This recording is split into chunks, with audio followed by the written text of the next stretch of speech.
ಮಾಡಿದ್ದು ನಾಗಭೂಷಣ್ ಪೂಜಾರು. ಬಟ್ ವಿಭಿನ್ನವಾಗಿ ಬಂದಿದೆ. ಅದನ್ನ ನಾನು ನನ್ನ ಬಾಯಿ ಮುಖಾಂತರ ಹೇಳಿಕಿನ ನೀವು ಪರ್ದೆ ಮುಖಾಂತರ ನೀವೊಂದು ಬೇರೆ ಬೇರೆ ಸ್ಲಾಟ್ ಅಲ್ಲಿ ನೋಡಿದಾಗ ಅದಕ್ಕೆ ಖುಷಿ ಆಗುತ್ತೆ. ಸೊ ಇಲ್ಲಿ ಹೇಗೆ ಒಬ್ಬ ನಿರ್ಮಾಪಕ ದುಡ್ಡು ಹಾಕ್ತಾರೆ, ಒಬ್ಬ ಡೈರೆಕ್ಟರ್ ಆಕ್ಷನ್ ಹೇಳ್ತಾರೆ, ಹೀರೋ ಮಾಡ್ತಾರೆ ಅಂತಲ್ಲ. ಏಕೆಂದ್ರೆ ಇದಕ್ಕೆ ಮಳೆ ಚಳಿ ಊಟ ಇಲ್ದಲೆ ನಿದ್ದೆ ಇಲ್ದಲೆ ನಾವು ಕೆಲಸ ಮಾಡ್ತೀವಿ.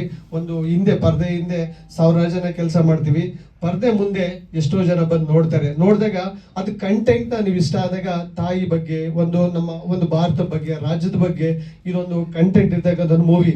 ಮಧ್ಯಾಹ್ನ ಅಂತಂದ್ರೆ ನಿಮಗೆ ಗೊತ್ತಿದೆ, ಯಾರೋ ಆಕ್ಚುಲಿ ಹಿಂದೆ ಅನಿಮಲ್ ಸಿನಿಮಾಗಳು ತುಂಬಾ ಮಾಡಿದ್ದಾರೆ.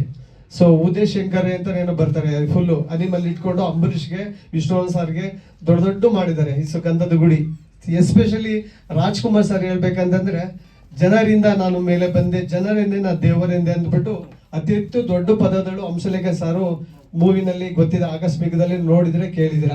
ಬಟ್ ಅಂತ ಒಂದು ವಿಭಿನ್ನವಾಗಿ ಒಂದು ಪ್ರಯತ್ನದಲ್ಲಿ ಶರಣ್ ಜಿ ವಿತ್ ಆರ್ಯ ತಿರ್ಗಾ ಪ್ರೊಡ್ಯೂಸರ್ಸ್ ಶ್ರೀನಿವಾಸ ಮೇಡಮ್ ಅವರು ಒಂದು ಕೋಆಪರೇಟ್ ಮಾಡಿ, ನಾವ್ ಯಾವ್ದಕ್ಕೆ ಕಂಪಲ್ಸ್ ಆಗ್ಬೇಡಿ, ಖಂಡಿತ ನೀವು ಮಾಡಿ, ನಾವ್ ಇದ್ದೀವಿ ಹಿಂದೆ ಇದ್ದೀವಿ ಅಂತಬಿಟ್ಟು ನಮ್ಗೆ ಹುಮ್ಮಸ್ ಕೊಟ್ಟು 4 ಶೆಡ್ಯೂಲ್ ಅಲ್ಲಿ ಆಗಿದೆ. ಮೈಸೂರು, ಮಂಡ್ಯ, ಬೆಂಗಳೂರು, ಚಿತ್ರದುರ್ಗದಲ್ಲಿ ಶೂಟ್ ಮಾಡ್ತೀವಿ. ಒಂದು ಸಾಂಗ್ ಶೂಟ್ಗೆ ಹೋಗ್ತೀವಿ, ಯಥೇಚ್ಛ ಮಳೆ ಇದೆ. ಯಥೇಚ್ಛ ಮಳೆ ಇದ್ರೂ ನಮಗೆ ಶೆಡ್ಯೂಲ್ ಇರೋದು 4 ದಿನ ಮುಗಿಸಿ ಈ ಕಡೆ ಬರಬೇಕು. ನಾವು ಬರೋಕ್ಕೆ ಮಳೆ ಬಿಡ್ತಾ ಇಲ್ಲ, ಶಾರ್ಟ್ ಹಿಡ್ತೀವಿ, ಮಳೆ ಸ್ಟಾರ್ಟ್ ಆಗುತ್ತೆ. ಅದು ಹೇಗೆ ಸ್ಟಾರ್ಟ್ ಆಗುತ್ತೆ ಅಂತಂದ್ರೆ ಕರೆಕ್ಟಾಗಿ ಅರ್ಧ ಗಂಟೆ ಹೊಡೆಯುತ್ತೆ, ಆಮೇಲೆ ಬಿಡುತ್ತೆ. ಎಲ್ಲ ಅಲ್ಲಿ ಏನು ಚಿತ್ರದುರ್ಗದ ಸನ್ನಿವೇಶ, ಚಿತ್ರದುರ್ಗದ ಸುಂದರ ತಾಣಗಳನ್ನ ನಾವು ಸೆರೆ ಹಿಡಿದಿದ್ವಿ. ಫೋಟೋಗ್ರಫಿ ಆಗ್ಬೋದು. ಸೊ ನಾವು ಈಗ ನೀವು ಒಂದು ಟ್ರೀಸರ್ ಅಲ್ಲಿ ನೋಡಿದಿರಿ, ಸಾಂಗ್ಸ್ ಅಲ್ಲಿ ನೋಡಿದಿರಾ. ಬಟ್ ಇದು ಅದ್ಭುತವಾಗಿ ಬಂದಿದೆ. ಇದು ನಾವು ಯಾಕೆಂತಂದ್ರೆ, ಸೊ ನಾನೊಬ್ಬ ತಾಂತ್ರಿಕ ವರ್ಗದ ಒಂದು ಛಾಯಾಗ್ರಹಣ ಹಾಕಿ ನಾನು ಡಿಒಪ್ ಆಗಿ ನಿಮ್ಗೆ ಹೇಳ್ತಿರೋದು. ಇದು ಈಗೇನು ಹಿಂದೆ ದೊಡ್ಡ ಬಜೆಟ್ ಮೂವಿಗಳು ಬರ್ತವೆ, ಬೊಂಬಾಳೆ, PRK, ಪರಮ, ಸೊ ಇವೆಲ್ಲ ನೋಡ್ತೀರಾ. ಅದನ್ನ ಹೈ ಡೆಫಿನೇಷನ್ ಇಟ್ಕೊಂಡು ಅವರು ಒಂದು ಕ್ವಾಲಿಫೈಡ್ ಇಟ್ಕೊಂಡ್ಬಿಟ್ಟು ಒಂದು ಸ್ಕೇಲ್ ಗೈಡ್ ಇಟ್ಕೊಂಡು ಮಾಡ್ತಾರೆ. ಆದ್ರೆ ಇಂಥ ಪುಟ್ಟ ಕಲಾವಿದನ್ನ ಈಗ ಯಾರೇ ಒಂದು ಹಿಂದೆ ದೊಡ್ಡ ಅಂಬರೀಶ್ ಸರ್ ಆಗ್ಬೋದು, ವಿಷ್ಣುವರ್ಧನ್ ಸರ್ ಆಗ್ಬೋದು, ರಾಜ್ಕುಮಾರ್ ಸರ್ ಆಗ್ಬೋದು, ಅದು ಶ್ರೀನಾಥ್ ಸರ್ ಆಗ್ಬೋದು, ಹಿಂದೆ ತುಂಬಾ ದೊಡ್ಡ ಆಕ್ಟರ್ಗಳು ಅವರು ಹಿಂದೆ ಚಿಕ್ಕ ಪಾತ್ರಗಳು ಮಾಡ್ಕೊಂಡು ಚಿಕ್ಕ ಸಿನಿಮಾ ಮಾಡ್ಕೊಂಡು ಅವರು ಕಂಟೆಂಟ್ ಓರಿಯೆಂಟೆಡ್ ಹಿಟ್ ಮಾಡ್ಕೊಂಡು ಒಬ್ಬ ಹೀರೋ ಆಗಿ ಸೆಲೆಬ್ರಿಟಿ ಆಗಿ ಮುಂದೆ ಬರ್ತಾರೆ. ಅಂತ ಒಂದು ಈ ಮೂವಿಗೆ ಈ ಪುಟ್ಟ ಕಲಾವಿದ ಇವ್ದ ಲಚ್ಚರ್ ಆರ್ಯ, ಇವರಿಗೆ ಶರಣ್ ಜೀಸು ಆಲೆ ಒಂದು 4 ಮೂವಿ ಡೈರೆಕ್ಟ್ ಮಾಡಿ, ಈಗ ಇನ್ನೇನು ಸ್ವಲ್ಪ ದಿನಗಳು ಶಿವಂ ಪ್ರೇಮ್ ಅಂತಲೂ ಮೂವಿ ಇದೇ ಹೀರೋ ಆಗಿ ಅದ್ರಲ್ಲಿ ಆಕ್ಟ್ ಮಾಡ್ತಿದ್ರೆ. ಇದೇ ಟೆಕ್ನಿಕ್ ಟೀಮ್ ನಾವೇ ಇದ್ದೀವಿ ಎಲ್ಲ ಫುಲ್ಲು.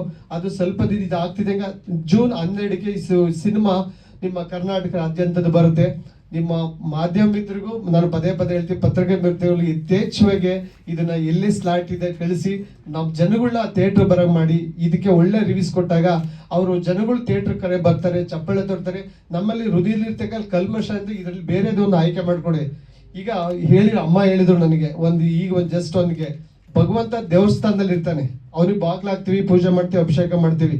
ಆದ್ರೆ ನಾನು ಎಲ್ಲಾ ಕಡೆ ಇರಕ್ಕಾಗಲ್ಲ ಅಂತ ಏನ್ ಮಾಡ್ತಾರೆ, ಪ್ರತಿಯೊಬ್ಬ ಮನೆಗೆ ಅಮ್ಮ ಇರ್ತಾರೆ, ಅಕ್ಕ ಇರ್ತಾರೆ, ತಂಗಿ ಇರ್ತಾರೆ. ಅದು ನಾವು ಪೂಜೆ ಭಾವನೆಯಲ್ಲೇ ಕಾಣ್ತಾ ಇರ್ತೀವಿ. ಅದೇ ತರ ಈ ಸಿನಿಮಾ ಮಧ್ಯಾಹ್ನ ಅಂತ ಒಂದು ಸಿನಿಮಾ ಮಾಡಿದೀವಿ. ಅದೇ ತರ ನಿಮ್ಮ ಪ್ರೋತ್ಸಾಹ, ನಿಮ್ಮ ಹಿತಶಕ್ತಿ ಇರಲೇಬೇಕಾಗುತ್ತೆ. ಬಂದು ನಮಗೆ ಹುಮ್ಮಸ್ ಕೊಟ್ಟಾಗ ಅಂದ್ರೆ ಒಂದು ಬೇರೆ ರಿವ್ಯೂ ಸ್ಟಾರ್ಟ್ ಆಗಿ ಒಳ್ಳೆ ಬೇರೆ ನಮ್ದೊಂದು ಗ್ರೂಪ್ ಇದೆ. ಗ್ರೂಪ್ ಅಲ್ಲಿ ನಿಮ್ದೊಂದು ಸ್ಲಾಟ್ ಅನ್ನ ನೀವು ವಾಯ್ಸ್ ರೆಕಾರ್ಡ್ ಮಾಡಿ ಬೇರೆ ರೀತಿಯಲ್ಲಿ ಕಂಟೆಂಟ್ ನ ಶೇರ್ ಮಾಡಿದಾಗ ನಮ್ಗೆ ಯಥೇಚ್ಛ ಮೂವಿಗಳು ಮಾಡೋದಕ್ಕೆ ಬೇರೆ ಒಂದು ಹುಮ್ಮಸ್ ಸಿಗುತ್ತೆ. ಧನ್ಯವಾದಗಳು. Thank you. ಸಾರಿ ತುಂಬಾ ಮಾತಾಡಿದ್ದೀನಿ. ನನ್ನ ಪುಟ್ಟ ಇದಕ್ಕೆ ಏನೇ ತಪ್ಪಿದ್ರೆ ನೀವು ಕ್ಷಮಿಸಿ ಅಂತ ನಾನು ನಿಮ್ಮಲ್ಲಿ ಮಾಧ್ಯಮ ಮಿತ್ರರು, ಇಲ್ಲಿ ಬಂದಂತ ನಮ್ಮ ಟೆಕ್ನಿಷಿಯನ್, ಪ್ರೊಡ್ಯೂಸರು, ಹೀರೋ, ಡೈರೆಕ್ಟರ್ ಸಾರು ಎಲ್ಲರಿಗೂ ಕ್ಷಮೆ ಕೇಳ್ತೀನಿ. ನಮ್ಮ ಕ್ಷಮೆ ಕೇಳೋದು ಏನಿಲ್ಲ ಬಿಡಿ, ಎಲ್ಲ ಚೆನ್ನಾಗಿ ಕೇಳಿದ್ದೀರಾ. ಮ್ಯೂಸಿಕ್ ಡೈರೆಕ್ಟರ್ ಕೊಡಿ. ಒಂದು ಚಿತ್ರಕ್ಕೆ ಜೀವ ತುಂಬೋದು ಮ್ಯೂಸಿಕ್ ಪ್ರಸನ್ನ ಬೋಶೆಟ್ಟರ್ ಅವರು ಇದಕ್ಕೆ ಹಿನ್ನೆಲೆ ಸಂಗೀತ ಮತ್ತು ಮ್ಯೂಸಿಕ್ ಮಾಡಿದ್ದಾರೆ. 3 ಹಾಡುಗಳಿದೆ, ನೋಡ್ರಿ ಹಾಡುಗಳಿಗೆ ಆಗಲಿ. ಅವರ ಸಿನಿಮಾ ಬಗ್ಗೆ ಮತ್ತು ಗಾಯಕರ ಬಗ್ಗೆ ಲಿರಿಕ್ಸ್ ಯಾರು ಬರೆದಿದ್ದಾರೆ ಡೀಟೇಲ್ ಆಗಲಿ. ಎಲ್ಲರಿಗೂ ನಮಸ್ಕಾರ. ನನ್ನ ಹೆಸರು ಪ್ರಸನ್ನ ಭೋಜ ಶೆಟ್ಟರ್. ನಾನು ಮೂಲತಃ ಹುಬ್ಬಳ್ಳಿಯವನು. ಇವಾಗ ಬೆಂಗಳೂರು ಯಲಹಂಕ ನ್ಯೂ ಟೌನಲ್ಲಿ ನನ್ನದೇ ಒಂದು ಪ್ರಸನ್ನ ಮ್ಯೂಸಿಕ್ ಸ್ಟುಡಿಯೋ ಮಾಡಿಕೊಂಡು ಒಂದು 3 ವರ್ಷ ಆಯಿತು. ಕನ್ನಡ ಚಿತ್ರರಂಗದಲ್ಲಿ ಕೆಲಸ ಮಾಡ್ತಾ ಇದ್ದೇನೆ, ಮ್ಯೂಸಿಕ್ ಡೈರೆಕ್ಟರ್ ಆಗಿ, ಗಾಯಕನಾಗಿ ಹಾಗೂ ಗೀತ ರಚನೆಕಾರರಾಗಿ. ನಂದು ಹಾಗೂ ರಾಜ್ ಶರಣ್ ಅವ್ರದ್ದು ಮೊದಲನೇ ಮೂವಿ ಅಂದರೆ ಎಮ್ಮೆ ತಿಮ್ಮ. ಅಲ್ಲಿಂದ ಶುರುವಾಗಿದ್ದು ಅವ್ರದ್ದು ನೆಕ್ಸ್ಟ್ ಮೂವಿ ಮೊದಲ ಮಳೆಗೂ ಕೂಡ ನಾನೇ ಮ್ಯೂಸಿಕ್ ಡೈರೆಕ್ಟರ್ ಆಗಿ ವರ್ಕ್ ಮಾಡಿದ್ವಿ ಟೈಟಲ್ ಸಾಂಗಿಗೆ. ಹಾಗೆ ಇವಾಗ ಅವ್ರದ್ದು ನಂದು ಕಾಂಬಿನೇಷನಲ್ಲಿ ಇದು 3ನೇ ಚಿತ್ರ ಮದ್ದಾನೆ. ಈ ಚಿತ್ರದಲ್ಲಿ 3 ಹಾಡುಗಳಿದ್ದಾವೆ, ತಾವೆಲ್ಲರೂ ಕೇಳಿದ್ರಿ. ಮೊದಲನೇದು ಮದ್ದಾನೆ ಟೈಟಲ್ ಸಾಂಗ್. ಈ ಟೈಟಲ್ ಸಾಂಗ್ನ ಒಬ್ಬ ಖ್ಯಾತ ಗಾಯಕ ಅನಿರುದ್ಧ್ ಶಾಸ್ತ್ರಿ ಅವರು ಹಾಡಿದ್ದಾರೆ. 2 ಹಾಡುಗಳಿಗೆ ಲಿರಿಕ್ಸ್ ನಮ್ಮ ಆಕ್ಟರ್ ಆರ್ಯ ಅವರೇ ಬರೆದಿದ್ದಾರೆ. ಮಲ್ಟಿ ಟ್ಯಾಲೆಂಟೆಡ್ ಅಂತ ಹೇಳ್ಬೋದು. 2 ಹಾಡುಗಳು ಮದ್ದಾನೆ ಟೈಟಲ್ ಸಾಂಗ್ ಹಾಗೂ ತಾಯಿ ಸೆಂಟಿಮೆಂಟಲ್ ಸಾಂಗ್ ಕೇಳಿದ್ರಲ್ಲ, ಆ ಹಾಡನ್ನು ಸಾಹಿತ್ಯ ಆರ್ಯ ಅವರು ಬರೆದಿದ್ದಾರೆ. ತಾಯಿ ಸೆಂಟಿಮೆಂಟ್ ಸಾಂಗ್ ಅದನ್ನ ಹಾಡಿದವರು ಅಜಯ್ ವಾರಿಯರ್ ಸರ್. ತುಂಬಾನೇ ಎಮೋಷನಲ್ ಆಗಿ ಭಾವ ತುಂಬಿ ಹಾಡಿದ್ದಾರೆ. 3ನೇದು ಒಂದು ರೊಮ್ಯಾಂಟಿಕ್ ಡುಯೆಟ್ ಸಾಂಗ್ ಇದೆ, ಅದನ್ನ ನಾನು ಮತ್ತೆ ರಶ್ಮಿ ಶ್ರೀನಿವಾಸ್ ಅಂತ ಗಾಯಕಿ ಹಾಡಿದ್ದಾರೆ. ಆ ಹಾಡನ್ನು ಟೈಟಲ್ ಸಾಂಗ್ ಅನ್ಸುತ್ತಲ್ಲ ಶಿವಕುಮಾರ್ ಸರ್ ಬರ್ತಿದ್ದು. ಓಕೆ, ಸೊ 3 ಸಾಂಗ್ನ ಆಲ್ಮೋಸ್ಟ್ ಇವರು ಬರ್ದಿದ್ದಾರೆ. 1 ಸಾಂಗಿಗೆ ಶಿವಕುಮಾರ್ ಅವರು ಕೈ ಜೋಡಿಸಿದ್ದಾರೆ ಲಿರಿಸಿಸ್ಟ್ ಆಗಿ. ಈ ಮೂವಿ ಮಿಕ್ಸ್ಡ್ ಎಮೋಷನ್ ಅಂತ ಹೇಳ್ಬೋದು. ನಾನು ಇದುವರೆಗೂ ಮಾಡಿರುವಂಥ ಮೂವಿಗಳಲ್ಲಿ ಈ ಥರ ಕಮರ್ಷಿಯಲ್ ಎಲಿಮೆಂಟ್ಸ್ ಇರೋದು ಇದೇ ಚಿತ್ರ. ಟೆರರಿಸಮ್ ಇದೆ, ಹೀರೋಯಿಸಮ್ ಇದೆ, ರೌಡಿಸಮ್ ಇದೆ, ಮದರ್ ಹಾಗೂ ತಾಯಿ ಮಗನ ಪ್ರೀತಿ ಬಾಂಧವ್ಯ ಇದೆ, ಫ್ಯಾಮಿಲಿ ಸೆಂಟಿಮೆಂಟ್ ಇದೆ. ರೆಕಾರ್ಡಿಂಗ್ ಮಾಡುವಾಗ ತುಂಬಾನೇ ಇನ್ಪುಟ್ಸ್ ಕೊಟ್ಟರು ಆರ್ಯ ಅವರು ಹಾಗೂ ರಾಜ್ ಶರಣ್ ಅವರು. ನಮಗೆ ಸ್ಟುಡಿಯೋದಲ್ಲಿ ಜೊತೆಗೆ ಇದ್ದು ನಾವು ಕೆಲಸ ಮಾಡಿ ಒಳ್ಳೆ ಇನ್ಪುಟ್ ಕೊಟ್ಟು ಅವ್ರ ಇನ್ಪುಟ್ಸ್ ತಗೊಂಡು ನಾನು ಒಳ್ಳೆ ಮ್ಯೂಸಿಕ್ ಅನ್ನ ಪ್ರೊಡ್ಯೂಸ್ ಮಾಡಿದ್ದೇನೆ. ಹೋಪ್ಫುಲಿ ನೀವೆಲ್ಲ ಟೀಸರ್ ನೋಡಿದ್ದೀರಾ, ಇಷ್ಟ ಆಗಿದೆ ಅಂತ ಅನ್ಕೊಂತೀನಿ. ಇದೇ ಜೂನ್ 12ಕ್ಕೆ ಮದ್ದಾನೆ ಚಿತ್ರ ಎಲ್ಲ ಸಿನಿಮಾಸ್ ಅಲ್ಲಿ ಬರ್ತಾ ಇದೆ. ತಾವೆಲ್ಲರೂ ನೋಡಿ ಪ್ರೋತ್ಸಾಹಿಸಿ ಅಂತ ಕೇಳ್ಕೊಳ್ತೀನಿ. ಸೇರಿರುವ ಎಲ್ಲ ಪತ್ರಿಕಾ ಮಾಧ್ಯಮ ಸ್ನೇಹಿತರಿಗೆ ಹಾಗೂ ವೇದಿಕೆ ಮೇಲಿರುವ ಎಲ್ಲ ಗಣ್ಯರಿಗೆ ನನ್ನ ನಮಸ್ಕಾರಗಳು ತಿಳಿಸುತ್ತಾ ಮಾತು ಮುಗಿಸ್ತೀನಿ. Thank you. ಎಲ್ರಿಗೂ ನಮಸ್ಕಾರ. ನಾನು ಲತಾ ಮೂರ್ತಿ ಅವರ ಹಸ್ಬೆಂಡ್ ಶ್ರೀನಿವಾಸ ಮೂರ್ತಿ ಅಂತ. ಎಲ್ಲ ಹೇಳಿದ್ದಾರೆ, ನಾವೇನು ಹೇಳೋದಿಲ್ಲ. ದಯವಿಟ್ಟು ಎಲ್ಲರೂ ಪ್ರೋತ್ಸಾಹ ಕೊಟ್ಟು ಮಾಡಬೇಕು ಅಂತ. ಶಿಶಿರ್ ಅವರು ಇದರಲ್ಲಿ ನಾಚಿಕೆ ಪೊಲೀಸ್ ಆಫೀಸರ್ ಆದರೂ ಮಾತಾಡ್ತಾ ಇಲ್ಲ. ನೀವು ಒಳ್ಳೆ ಕಲಾವಿದರ ಆದ್ಮೇಲೆ ಮಾತೇ ಬರ್ತಾ ಇಲ್ಲ. ಓಕೆ, ಶಿಶಿರ್ ಅವ್ರು ಮಾತಾಡಿ. ಎಲ್ಲರಿಗೂ ನಮಸ್ಕಾರ. ನನ್ನ ಹೆಸರು ಶಿಶಿರ್ ಭಾರದ್ವಾಜ್ ಅಂತ. ನಾನು ಕಳೆದ ಒಂದು 15 ವರ್ಷದಿಂದ ಥಿಯೇಟ್ರಲ್ಲಿ ಕೆಲಸ ಮಾಡ್ತಾ ಇದ್ದೆ. ಮೈಸೂರಿನ ರಂಗಾಯಣದಲ್ಲಿ ಆ್ಯಕ್ಟರ್ ಆಗಿ ವರ್ಕ್ ಮಾಡ್ತಾ ಇದ್ದೆ. ಆಮೇಲೆ ಹಲವಾರು ಹವ್ಯಾಸಿ ಕಲಾವಿದನಾಗಿ ಹಲವಾರು ತಂಡಗಳಲ್ಲಿ ಕೆಲಸ ಮಾಡ್ತಾ ಬರ್ತಾ ಇದ್ದೆ. 2018ರಿಂದ ನಾನು I came to film industry. First of all thank you ನಮ್ಮ ಡೈರೆಕ್ಟರ್ ಸರ್ಗೆ, ನಿರ್ಮಾಪಕರಿಗೆ, ನಾಯಕ ನಟರಿಗೆ ನನ್ನ ಮೇಲೆ ನಂಬಿಕೆ ಇಟ್ಟು ಒಂದು ಒಳ್ಳೆ ಕ್ಯಾರೆಕ್ಟರ್ನ ಕೊಟ್ಟಿದ್ದಾರೆ. ನನ್ನ ಪ್ರಕಾರ ಮತ್ತೆ ನಾನು ಅವಲೋಕಿಸಿದ ಹಾಗೆ ಇಷ್ಟು ವರ್ಷಗಳಲ್ಲಿ ನಾನು ಮಾಡಿರೋಂಥ ಒಂದು ಒಳ್ಳೆ ಲೆಂತಿ ಕ್ಯಾರೆಕ್ಟರ್ ಇದು.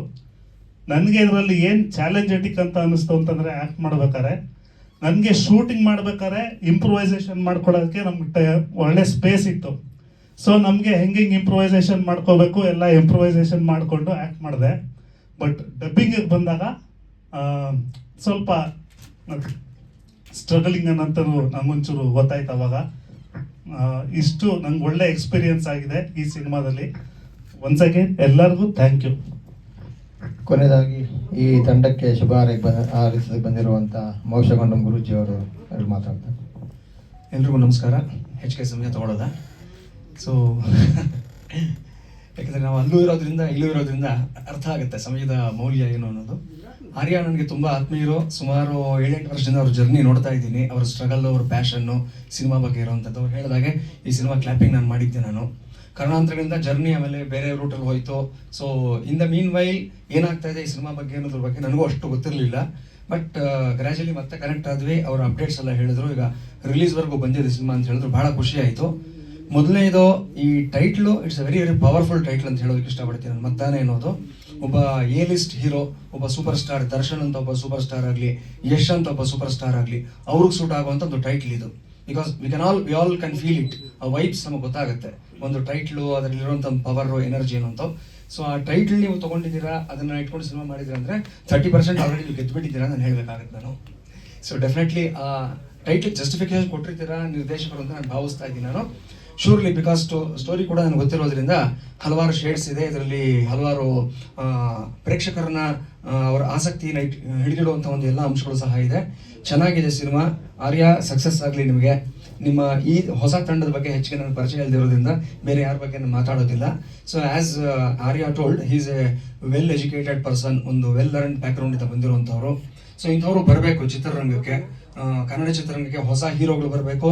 ಆ ಎಲ್ಲ ಹೀರೋಗಳು ಸ್ಟಾರ್ಗಳಾಗಬೇಕು, ಆ ಎಲ್ಲ ಸ್ಟಾರ್ಗಳು ಸಹ ಸೂಪರ್ ಸ್ಟಾರ್ಗಳಾಗಬೇಕು. ಯಾಕಂದ್ರೆ ನಿಂತು ನೀರಾಗಬಾರ್ದು ಚಿತ್ರರಂಗ. ಸೊ ಆ ನಿಟ್ಟಿನಲ್ಲಿ ಅವರ ಪ್ರಯತ್ನ it's very very commendable, and I appreciate the whole teams effort. ಒಳ್ಳೇದಾಗಲಿ. ಸೊ